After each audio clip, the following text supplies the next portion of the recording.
আসসালামু আলাইকুম।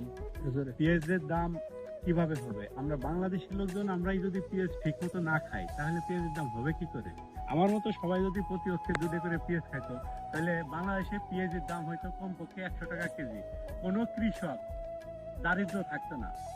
তারা ফুর্তি করে পেঁয়াজ লাগাইতো, আনন্দের সাথে পেঁয়াজ হাতে নিত, পেঁয়াজ বিক্রি করতো, ভালো মুনাফা পাইতো, মনে আনন্দ থাকতো। আমার মতো সবাই 2 করে পেঁয়াজ খাবেন প্রতি অক্ষে। এই দেখেন একটা পেঁয়াজ সুখসাগর, এখানে 250 গ্রাম পেঁয়াজ আছে। এই পেঁয়াজটা